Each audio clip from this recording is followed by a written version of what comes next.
I I can't speak for all women. I know I Yeah. can speak just specifically to my Mhm. experience, and I felt like a failure Mm, with my miscarriage until I started researching miscarriages, what initially happened. And I just felt my body was defective. I'm not working. I tied a lot of my identity to my womb. So mhm. I already struggled with infertility. And so to have such a pregnancy loss was just devastating to my mental health because I felt something was wrong with my body. And when you start researching miscarriages, like 1 in 4 women have miscarriages. They're quite common. And I believe like 90% of those miscarriages happen in the first trimester. Hello, and welcome back to the Holistic Health and Hormones podcast. Today's episode is an incredibly important and deeply moving conversation about women's health, miscarriage, infertility, reproductive trauma, and the silent expectations so many women carry every single day.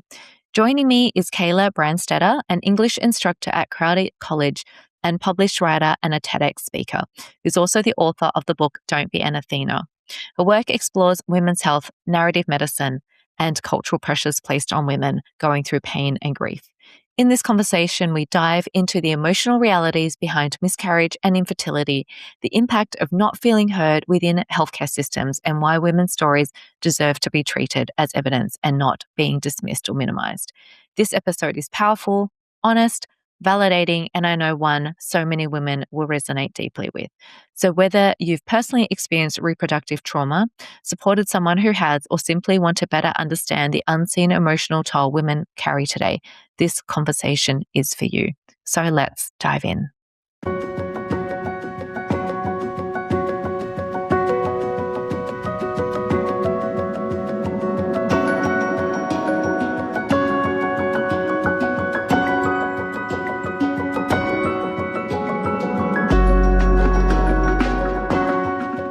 Hello, and welcome back to the Holistic Health and Hormones podcast. Today, I'm super excited to have Kayla Brandstetter with us today, who is an English instructor at Crowder College. She's a TEDx speaker, an award-winning writer whose work has been published in more than 40 journals worldwide, and she is the author of Don't Be Athena, Women's Stories of Surviving Medical Misogyny, a forthcoming non-fiction book that amplifies women's voices and confronts issues of healthcare, inequality, reproductive trauma, and narrative erasure. Currently pursuing a Doctor of Education in Healthcare, her research centers on narrative medicine and how storytelling can improve patient care, particularly for women and underserved populations. Welcome, Kayla. Thank you for having me. So tell me a bit about what inspired you to write Don't Be Athena. A lifetime, a lifetime of experiences because I need to go back to the beginning. My mom had me at 16 in rural Missouri where tradition dictates so much of the culture. And she was forced to get married. And in many ways, we lived the stereotypical teen pregnancy life in rural America, in that it was poverty, it was domestic violence, and then living off of government assistance. My mom dropped out of school, but she didn't choose to get married. She chose to file for divorce and just get agency to write her own story. She achieved a GED, which is basically equivalent to a high school diploma in the United States. When I was 4 years old, she graduated from a 2-year college where I'm currently a professor at, which is like a full circle moment. And then when she remarried a man who was domestically violent, both physically, emotionally, and financially. But when I was 10, she filed for divorce. And when I was 13, she graduated from university with a degree in sociology. So I saw my mom just have grit and survival mode, and she helped dig us out of poverty. That shaped my journey because I wanted to do everything correct according to society. I graduated high school with honors. I attended university. I met my husband at university. I went for my master's degree, started my career, made sure I had health insurance. And when we decided it was time to have a baby, we suffered from unexplained infertility. It took roughly 3.5 years to get pregnant with my first daughter. And when I did get pregnant, they said I was gonna lose her, and I had to go on progesterone for the entire first trimester, and I just didn't know a lot about my body.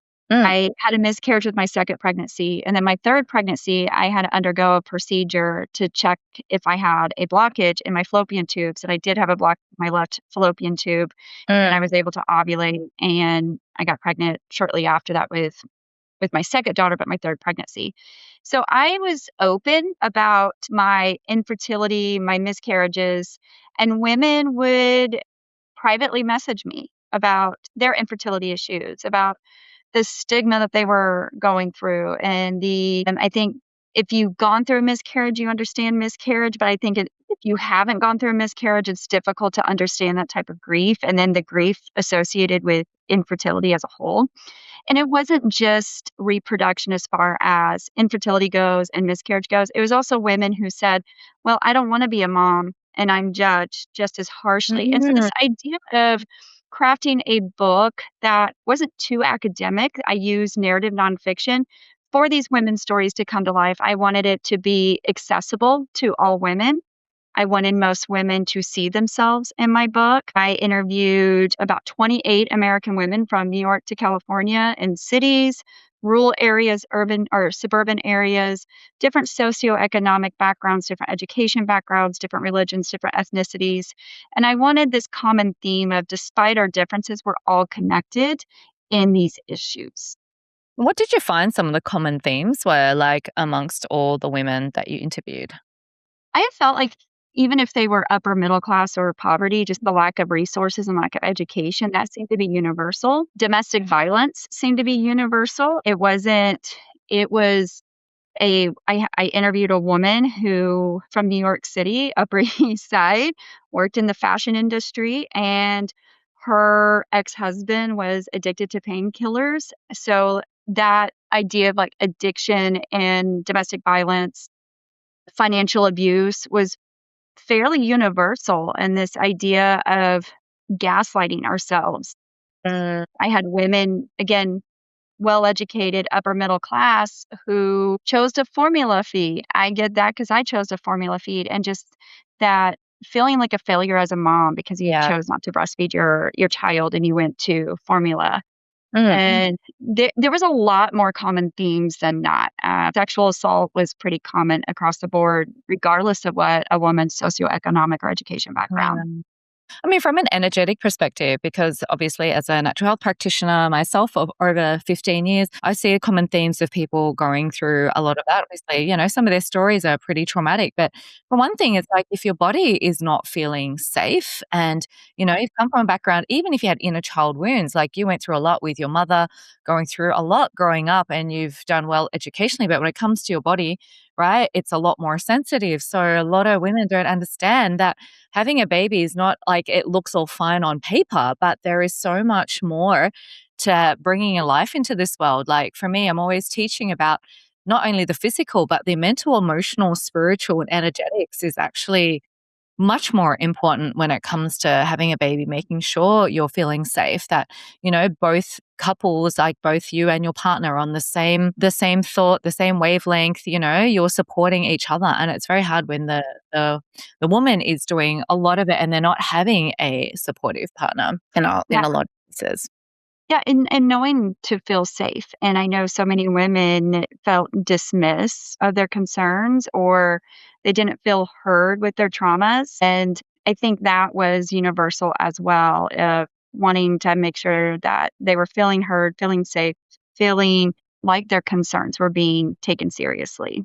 It's such a lonely journey too, I think, for many, because even though they can't speak to their partners about it, they don't want to burden friends and family and parents and all sorts of things. So when they go through things like miscarriage, they feel very alone in all of that. So why do you think miscarriage and infertility is still topics that many women feel they must suffer through in silence? I I can't speak for all women. I know I Yeah. can speak just specifically to my Mhm. experience, and I felt like a failure. Mm. with my miscarriage until I started researching miscarriages, what initially happened. And I just felt my body was defective. I'm not working. I tied a lot of my identity to my womb. So I already struggled with infertility. And so to have such a pregnancy loss was just devastating to my mental health because I felt something was wrong with my body. And when you start researching miscarriages, like 1 in 4 women have miscarriages. They're quite common, and I believe like 90% of those miscarriages happen in the first trimester. So and it's just the body's way of letting you know this is not gonna be a successful pregnancy. Yeah, it's a smart thing, your body, like, it knows, it's very intuitive, right? So it could be that or that there's a missing link, so we can go into a bit more of that later, but yeah, definitely, and it's understanding that, but it's still tough, and especially those that have gone through multiple miscarriages, I don't Mhm. think it makes it any easier if you miscarry at, say, 6 weeks or, at 12 weeks, where maybe for a lot of the women I've seen, they've gone to see a heartbeat at 6, 7 weeks, and then when it comes to 10 weeks, it's no longer grown, and there's a chromosomal abnormality. And if it happens multiple times, it is traumatic. And it is, yeah, it's this big emotional impact that is, yeah, so deep. And actually coming back from that for your body to feel safe and for you not to feel anxious. Because when I talk to my own women and then they've got that miscarriage in the background, it's happened before, as soon as they're pregnant again, they can't help but feel Which anxious and fearful. right. And that energy is also not a safe environment, but it's all that pre-programming that they've already had. Yeah, I don't think I had in my opinion, in my experience, I've had 3 pregnancies Mhm. and 2 successful children, but or 2 successful deliveries. I never felt safe or happy with any of my pregnancies. And because I've had friends who absolutely loved being pregnant. They were Yeah. so excited to be pregnant, and I'm happy for them, but when you're going through infertility and with my first pregnancy, I'm told I was gonna lose my daughter, and I had to go on extra hormones, like extra progesterone for the entire first trimester. But just that initial conversation from the doctor that said, "If we don't see growth or heartbeat, we need to come up with like a plan B, whether it was a DNC or abortion or something because it was going to be an unsuccessful pregnancy." And I remember counting down the weeks and reading up on Google of, okay, if I can just make it to 28 weeks, there's a 90% chance of survival. So it was almost like a survival mode week by week to know Day when by day, right? When you're yeah. counting like the rest. And then when the baby is like actually asleep and you don't feel them move, you're like, "Oh, okay, is there something Mhm. wrong with the baby?" And then I had the miscarriage, and my 3rd pregnancy, it was successful. I didn't have to go on extra hormones, but I was I had morning sickness the entire 9 months, hospitalized at month 3 for dehydration. So I just felt like I don't do pregnancy well. I would much rather give birth than do pregnancy. When I had my 2nd daughter, it was the easiest labor and delivery. It was like that was simple compared to Oh, I'm 39 the opposite weeks. with you. I'm the opposite. Good pregnancy, but terrible birth. Yeah, So, I had a terrible pregnancy, but I'm like, "Oh, I would give birth." Like, well, we could that was start. actually easy. Yeah, yeah, yeah. Yeah, there's just so much, I think, unintentional societal grief that gets associated with miscarriage and infertility that gets minimized. Like, it gets Mhm. shut down. Even with the IVF clinics, I find that women that are going through IVF specifically, and that is almost like a miscarriage in itself, right? It's kind of they've put so much financial, especially if there's a big financial stake in place, mentally, emotionally, because that 2-week wait is just like their body is anxious as anything. Because when you're naturally conceiving, it's like, well, you're not feeling it because just like, whether it's another month, but IVF is like everything is riding on it, especially when it's like costing $15,000 to $20,000. And it is just, and then it doesn't say it's a failed cycle or whatever. There's no support. I feel that there is still so much lack of support for women, unless they're finding Facebook groups and there's a bit of a, but you're not really knowing those people. I don't think there's enough in-person support for, whether it's in where you are in the States or even in here in Australia, there's still not a lot of support. We're in first world countries. So can you imagine there was a podcast I did with a fertility specialist that came from Africa. She goes, they don't even get the preconception care, let alone dealing with the grief. Like they are like hours and hours away from any sort of medical care at all. So I think that just being in our modern society, I can't believe there's still not a lot of support around grief that is associated with, miscarriages, failed cycles, just support for women in general going through this. I believe there needs to be more research in like postpartum depression Yes. after miscarriage That's because I mm, didn't realize we associate postpartum depression after a successful pregnancy, but there is this grieving process with a loss of a child, regardless of, what week that child was lost. And your body is going through a lot. You have a normal cycle, you're pregnant, you lost the pregnancy, and now your body's preparing for pregnancy again. And that's just an emotional roller coaster. And you're navigating all of those hormones and body changes amongst your grief. yeah. There's a lot. There's definitely not enough support and education, like you said. And for me, I think the education piece really starts even earlier than when when a couple is trying to conceive. I think what I would like is more education, I think from even late teens, early 20s. I agree. For sure, if your whole body is going through certain hormones, like you've got PCOS, endo, you want to do all of your fertility checks way early on instead of actually then going, okay, I'm ready to have a baby and realize then now we're starting all the investigative work, which is what I do with couples, but they're already well into their conception process. This should be done with women more so in their late teens, early 20s, so that when they are ready or they do want to become a mum one day, they know what's going on and it can happen quickly. Not just for the women, the men. I have seen for infertility, it's actually the male factored infertility more so in the last sort of 5 to 10 years than it has been a lot of the women. And so when it comes to unexplained or, having infertility, then it's really about getting to the root cause. Well, I'm talking from a holistic lens. I mean, some of the doctors, when they go for unexplained infertility, they diagnose things differently. Then before you know it, a lot of the couples have jumped straight into IVF. And then it's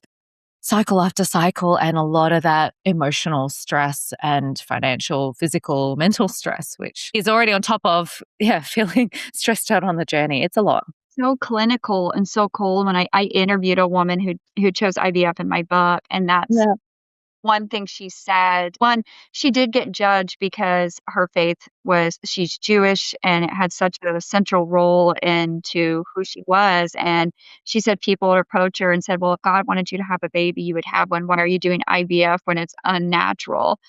And think about medicine, so much of medicine is unnatural today. Mhm. Organ harvesting Yes. and like blood transfusions, like all these that help us stay alive are unnatural. And that's how she took it as like science exists.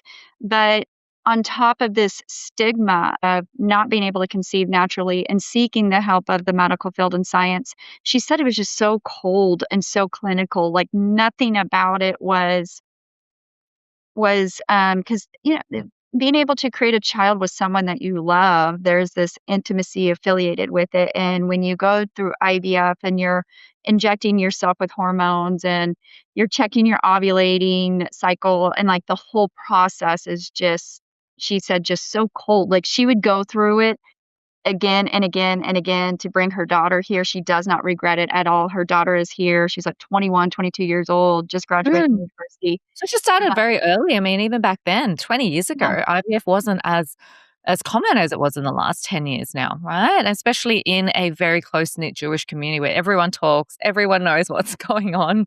You can't keep much private Yeah, and then stuff. she ended up having a C-section, so she just felt like everything with her pregnancy was just not The norm. Well, what we the consider norm. the norm, right? It's like get married, fall pregnant straight away, have children easily and effortlessly. Yeah. And I And yeah. interviewed another woman who she ended up having a hysterectomy in her 30s because of her endometriosis, and she came from she's Korean American. Her parents immigrated from Korea to the United States, and she said that growing up, she just didn't really have an open dialogue with her reproduction. And so because she felt like if you went to the gynecologist before getting married, there was just this like stigma that you're sexually active before married, and that brought dishonor to her family. Mhm. And so she just didn't have an honest conversation about her reproductive system. And she had endometriosis for years and years and years. And so by the time she was in her 30s and it was time to have children, the endometriosis had done so much damage to her reproductive organs that she had to have a hysterectomy, and that there was this grieving process associated with the wanting the child and that child no longer existing. They did keep her ovary so she could do like surrogacy if she wanted to, but she just is now she wanted to be interviewed. She is under an alias because she wanted her story shared, but in a private, maintaining her privacy. But she's a big advocate of kind of like back to what you're saying. We need to start having these conversations about women's reproduction much earlier and remove the Teenage shame years. attached to Teenage it. years. Yeah. Yeah, and that's another medical model, like, even if, a lot of teenagers are going through painful periods, they may Mhm. open up to their mum and their parents, some depends from the culture, they don't know much. A lot of, women in general don't know a lot about reproductive, so then they go to the GPs and they trust what they say, and before you know it, they're on the contraceptive pill, or they have been, they're given the wrong information, and so then they're going through decades of this before then wanting to start a family and almost having to reverse a lot of what they've been doing for the last, couple of decades. Yeah, because of the journey I have been through with this book of the women I've interviewed, I have an 11-year-old and a 6-year-old. And so I had the period talk with my 11-year-old when she was 8 years old because I know just young girls are having their periods at younger ages. Yeah, I And it start at wasn't 8. about yeah, it wasn't just Mm. about preparing her for what her body was going through. I wanted her because I remember that talk and I felt like I needed to hide it. It was associated with like this shame. It was dirty. And I did not want that. There was this embarrassment of what my body was doing. And I'm big about teaching my daughters to empower other women. So if someone in her class starts her period and nobody told her about it, my Yes. daughter is now prepared to have that conversation with that young girl. And she already has period products made for tweens in her bag so she can provide the necessary products to the next girl. And now she's 11. She is kind of going through puberty. She's getting awkward about her body. But I told her, like, if your periods are too hard, like, if they're too painful, you need to let me know Yes. It's important comment. because then Mm. we need to figure out. And I want my daughters, kind of back to where you were saying, we need to have these conversations when they're late teens, early 20s. If my daughters are in their late 20s and 30s and they just don't wanna be a mom, like, that's their choice.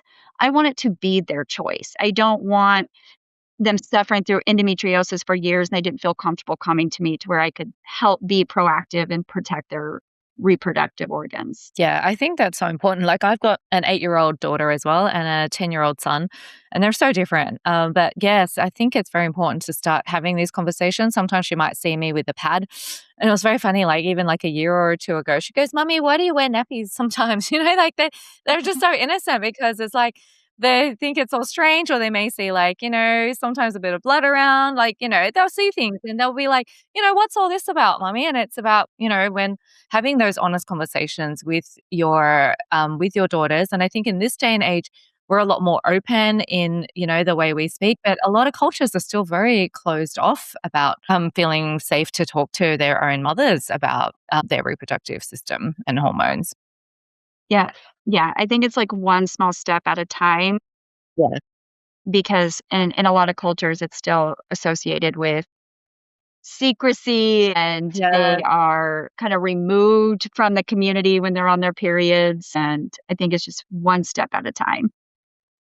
So why do you think from like a perspective of just women, they just keep going, keep functioning despite all of this emotional and physical and mental pain that they're going through? Like women, I think are really resilient. Like even though we go through that, we may go through a period of grief and deal with it in our own ways, but we come back and we keep trying again and again. Did you see that in some of the themes with the people you interviewed? Like we're just such, I think we're much just, I feel like we're a stronger race than the men. We go through so much more ups and Yeah, downs I think with our hormones. Like the men, they have a little something and they complain, and it's like, oh, if you went through what we went through every month, yeah, and then go through what we go through every month. And if you end up with a cold or the flu, you still need to make sure your kids are taking a bath and getting to bed. The laundry is finished. Women are Yeah. resilient, and I wanted my book to be a book about survival, just celebrating how resilient women are, because women do. They're going through all of these traumas and they're still showing up. Yeah. I mean, we need to. I think we need to just keep going, keep fighting. And if it's a child that we want at the end of the day, we don't usually give up, right? I think we keep going until there's a reason to give up. And I've seen a lot of women even trying to have a baby now in their mid 40s. And they're like, look, as long as I said to them, as long as your periods are coming, you've still got a period every month, everything's looking good, there's always still a chance that you can still conceive. So there are people who conceive well into their late 40s. Even some stories of women who conceive naturally even at 50, right? If you've got a period, your body's healthy, it can happen. And that's, I think that education piece comes from, really starting sooner. And so what would sort of compassionate, ethical healthcare for women really look like? I think if we were to start something like ethical, compassionate healthcare, what would that be? What would that look like, do you think, in your opinion? I'm a big advocate for storytelling. My background is in the humanities. And I think when ethical healthcare in terms of women, it begins with just creating a safe space for women to feel heard. I think we do a lot of talking, and I just don't think we're being heard. We're saying, hey, I'm having this pain. And I don't think certain doctors truly understand, okay, I'm in pain. This isn't just a period pain. I'm in pain. And at least in the United States, women shouldn't be seeing 4, 5, 6 different doctors for a doctor to finally believe that she is in pain. Yes. Yes. I would For love sure. to see just being compassionate toward a woman's body.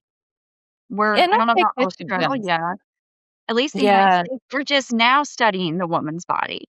We haven't been studying the woman's body except like maybe the early 90s, and we're medical schools. I think Washington University in St. Louis, they're studying perimenopause and menopause as part of Mm, like, we're actually starting to have these right now, conversations. it's crazy. It's 2026, right? And you think we're just starting to understand like apparently endometriosis takes on average 7 to 8 years to get diagnosed. So Yes, I and spoke then to a still have client of pain. yeah, similar to your story, there was a client of mine who I worked with, and she was living in rural Australia, and basically had seen all the doctors there were men, and she had had painful periods from teenage years. Basically, she would be out of school for like 3 days every month.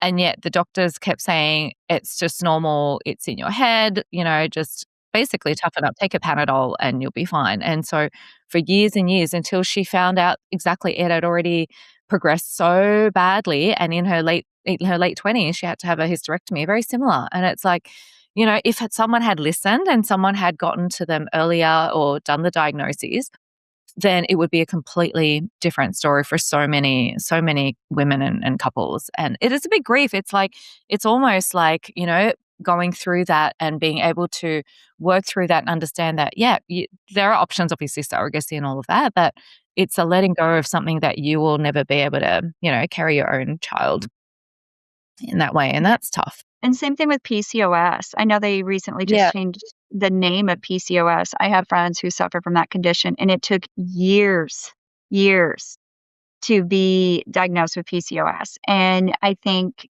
they're insulin resistant. It's difficult to lose weight with PCOS because it is a hormonal issue, and there But they're is calling it PMOS. Yes. Like it the just metabolic. changed it. Yeah, Yeah, just yeah. changed it, like, recently, like Weeks this year ago, sometime.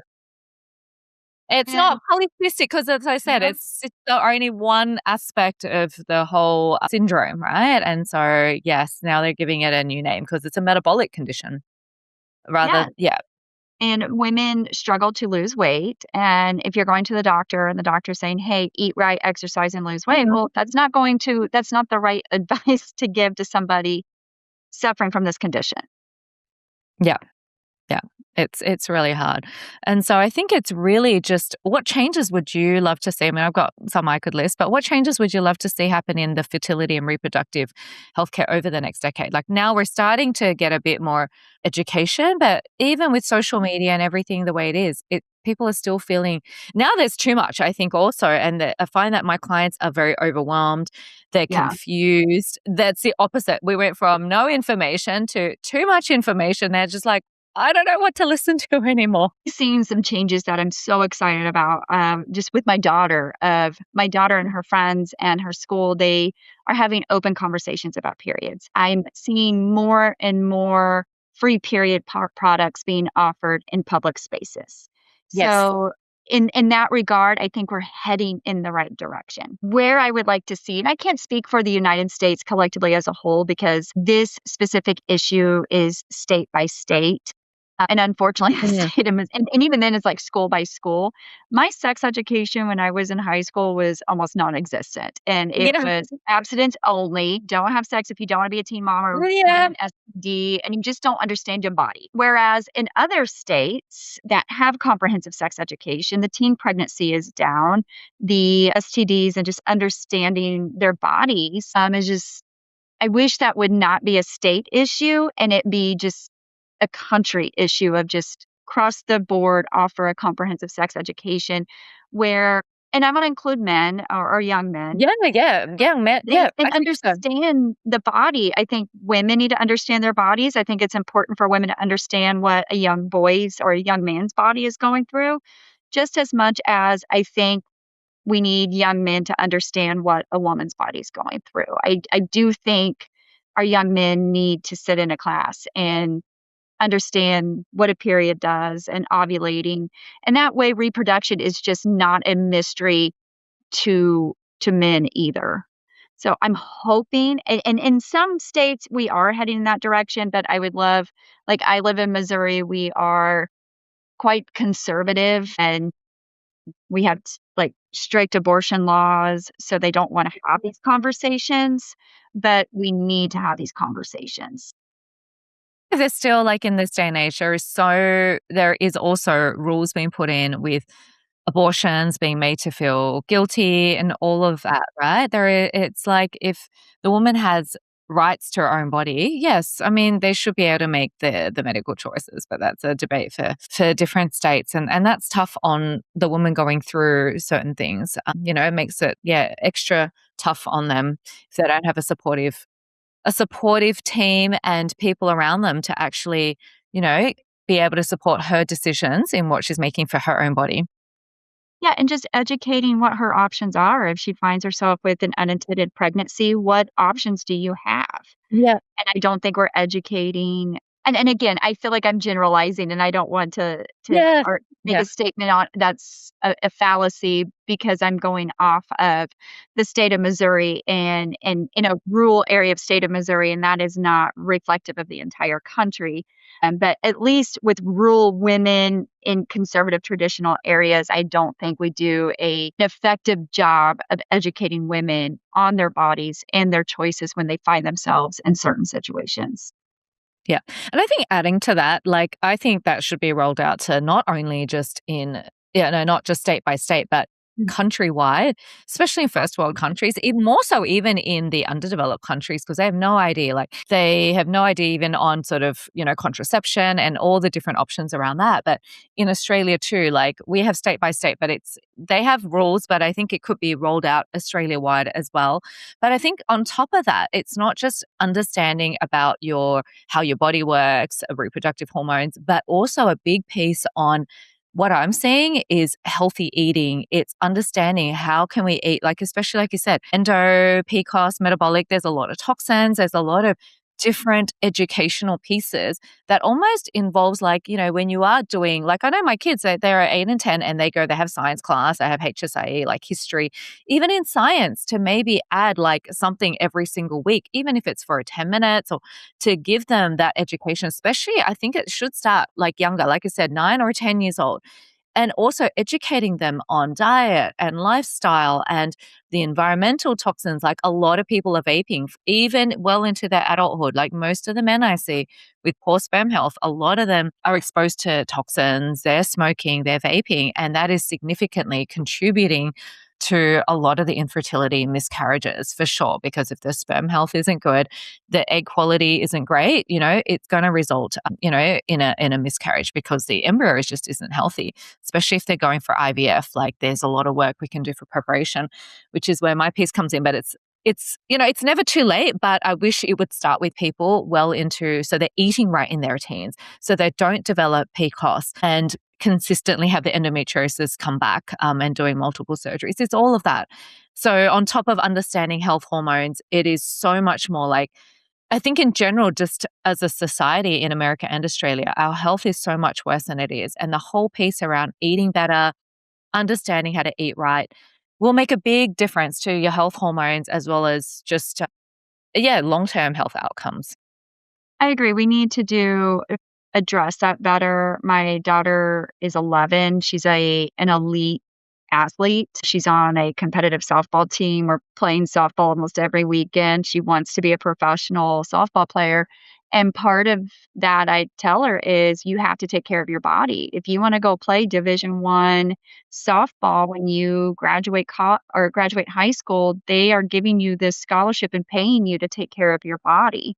And so we Yes. do have those conversations of taking care of your body. If you want to be a high performing an adult, not just an athlete, just an adult, you do need to learn to take care of your body. And that, at least in rural areas in the United States, I think people want to make a good decision, but unfortunately when we see like the type of stores that are available to them in such a short amount of distance, it's access to the heavily processed food.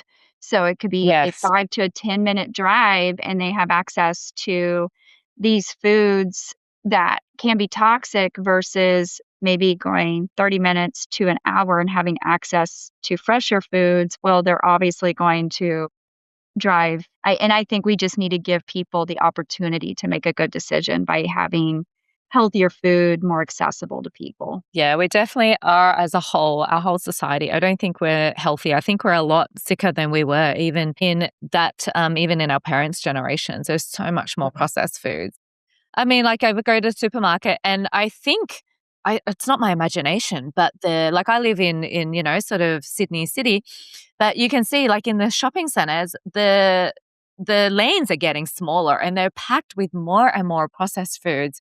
There are so many choices of processed foods. It is crazy. It's aisles and aisles, and the aisles are getting smaller because they're putting more and more things on the shelves. I don't know if you've seen that in the States, but I've definitely noticed it here in Sydney.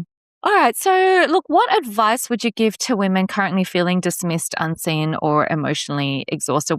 Like from what you've heard in your stories, how do you feel these women could, really be more seen and, be able to express their emotions a bit better? What sort of support would you advise them if they're going through this?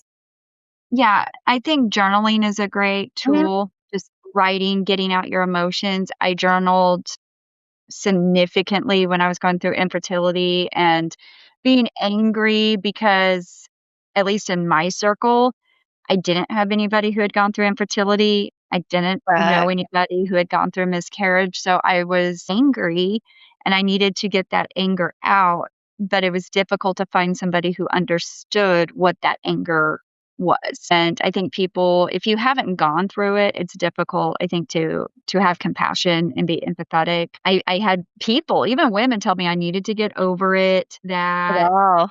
yeah. The last thing So you want to hear, isn't it, when you're going through something? How long is over it? Is it 3 weeks, 3 well, months, that's 3 it. years? I think when it comes to the grieving process, can you really put a timestamp on that? And for some women, they were able to, after having a miscarriage, they were able to try again quickly. I was not that type of person after I had my miscarriage. I didn't want to try quickly because I had that anxiety of I wanted to be pregnant, but then I had the anxiety of getting pregnant and then the stress of what if I miscarry again? It just I had to mentally be in the right headspace to get pregnant again because it was so much stress and anxiety associated with it. But I definitely think journaling to just get some of the emotions out. I know I can't speak for Australia, but in the United States, go get a second opinion. If you feel dismissed by a provider, go find a different provider who is able to hear you. Hopefully, the Australian network is not as complex as the American of But I think health insurance. I can only see a provider that's yeah, connected to this health yeah. insurance. We're a little bit easier here, like, even GPs. And I think, look, we have, if you don't have enough money, you can go through the Medicare system here, which is amazing. It's Australia-wide. Anyone who's a resident has Medicare. And if your GP thinks that, you need some counseling or psychology sessions, you can get 5 or up to 10. So you can do plans of either 5 or 10 free counseling sessions for those. Depends on different grief, but yeah, grief in general, like whether it's a loss. But yes, we have some great medical plans that the doctors or GPs can actually, write you if you need to. So I think we're several steps ahead of the States, and hopefully you catch up. But yes, it's still it's still quite a step for them to want to speak to people. I think that's the first step, is recognizing that you need help, and secondly, getting the right support. Even if you, like, I do a lot of coaching with my women who've gone through it, and just helping to release the emotional anxiety, fear, all of that, guilt and hurt. It's huge, like a lot of those emotions, but then being able to change and rewire the thinking and the mental emotional state. So, moving out, there's lots of great tools. Like, I love using hypnotherapy as one, but yeah, I mean, there's some great people. So seeking the help, from doctors, if you want to speak to a counselor, psychologist, there are those available. And then some of the sort of more holistic health coaches like myself that actually is trained in mental emotional trauma healing and that. But finding help, I think, is recognizing that we need to be able to move through it. Some people want to do on your own, like journaling might be a great way. And if you feel like, then fine, but find something to express and release that. Yeah. The emotional. Journaling, going for a hike, doing Yeah. art, finding other women, getting a network.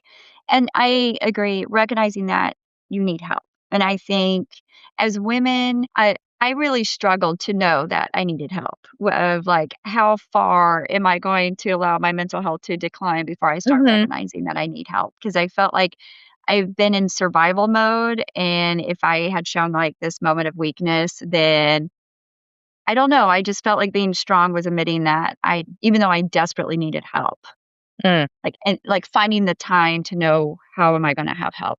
And I think you have to make the time for that's your right. mental health. Yeah. And if you have the resources and the access to address it, then you need to address it. And I love that Australia recognizes the counseling sessions. Yeah. And it's a bit Certain easier now states. online. Like, I guess, even in rural now, if you've got internet access, there is some great, there is now, we are more connected than we've ever been. So, and, with social That media, look, is. it is good. Like, it's great in some extent, even though people are fearful, they now have, AI isn't a counselor, but it's good that some people can even use those tools, and they're free. So, there is more help than there was years ago. That's for sure. We can there's a 988 that Americans can call, and it's the, like, mental health and suicide Oh, we have hotline. similar, It'll give similar. you a Yeah. direct contact Yeah. to a mental health professional where you can kinda talk for about 20 minutes, 30 Mm, minutes, and see if you need some help. And that's a free resource. And I know certain states in the United States, again, it's a state issue, and it yeah, drives that's me nuts. It right. should not be a state No, issue. we're It should be a Australia-wide. federal issue. Yeah, no, it shouldn't be. We've got some great hotlines like Beyond Blue, and there are some other, I'm sure if you Google them, but I know one like Beyond Blue that is like Australia-wide. You can call, and basically it's like a grief counseling, mental health. And I think that's definitely needed. No, it shouldn't be a state by state thing. But no, hopefully that changes one day. But look, what message do you have? Do you hope readers can take away from, like, don't be Athena? Don't. Yeah. I want readers to see that these stories are survival stories. They're not stories of of being victims. These are women who have survived. And I remember going through infertility and miscarriage and feeling so alone and isolated. And I'm good at masking. So I would put on, like, I would go to work, I have a smile on my face, I'm acting like nothing is wrong when a lot is wrong. And I don't want women to mask. I don't want them to mask their pain. I don't want them to mask their emotional pain. And I want them to know that whatever they're going through, they're going to get through it. And I want these to be stories of hope. I don't want women to feel isolated. I want women to see themselves in this and realize you're going to get through whatever you're going through. It's amazing. So if every woman listening today truly felt seen, heard, and believed in, their own pain and, getting over the grief, how different do you think, women's health would look? If they felt seen and Yeah, visible, heard. well, Yeah. I think the world would be a better place. I'm ready for matriarchy to take over. If we could better, I'm a firm believer in, if we want to do what's best for children, we need to better support women. Yes, for sure. Supporting women is creating a better future for our children. And if the And women had the tools, we could pass them on to if we have female yes, offerings as well.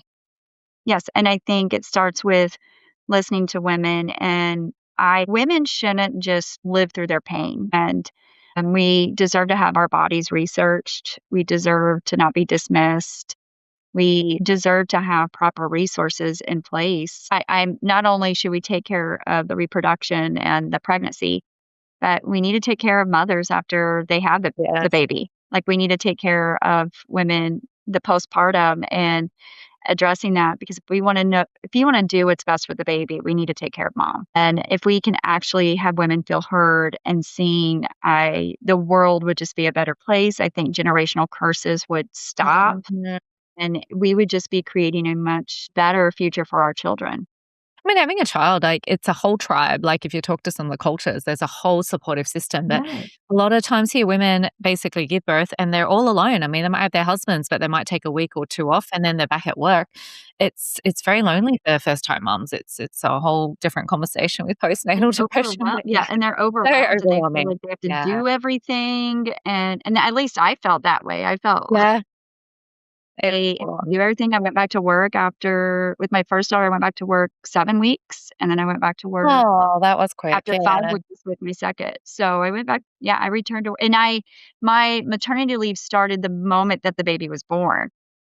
So there's not like a lot of preparation. And with my second daughter, I was on bed rest for 2 weeks. But again, I just feel like society, if we can listen to women, hear women, and provide better support for women, it would just be better, and our children would thrive because of it. Amazingly said. Thank you so much, Kayla, for sharing, your stories and, your opinions and intake on all of this. It really matters. And I think more women need to know that, that help is there. You just have to know where to look, but just acknowledging that and know that, you have to look after yourself before you can look after anyone else. Yes. Yes. Give yourself some grace. Yeah, amazing. Don't be hard on yourself. I think we're so hard on ourselves. It's tough. It's a tough world, and we can be so hard on ourselves as we beat ourselves up all the time, which doesn't make it easier. We do, and it's okay to be vulnerable. Yeah. Amazing. Thank you so much, Kayla. And I'll love to put the link. So if anyone would love to read your book, they can get a copy of that. But yes, thank you so much for joining us today and for sharing, your stories with us. What an incredible and powerful, heartfelt conversation. I think one of the biggest takeaways from today's episode is this: women should not have to suffer silently in order to be seen as strong. Whether it's infertility, miscarriage, chronic pain, hormonal struggles, or simply the emotional weight of constantly having to hold it together, every woman deserves compassionate care, validation, and to feel genuinely supported. So if you do need support with your health and fertility journey, then please reach out to myself or someone who can help. You don't need to feel alone. If this episode resonated with you, I'd love for you to share it with someone who may need to hear this conversation today. And don't forget to subscribe, leave a review, or tag us so we can continue bringing more awareness to these important, powerful conversations around women's health and healing. You can connect with Kayla and follow her work surrounding her book, Don't Be an Athena, through her socials. And thank you so much for listening, and I'll see you in the next episode of the Holistic Health and Hormones podcast.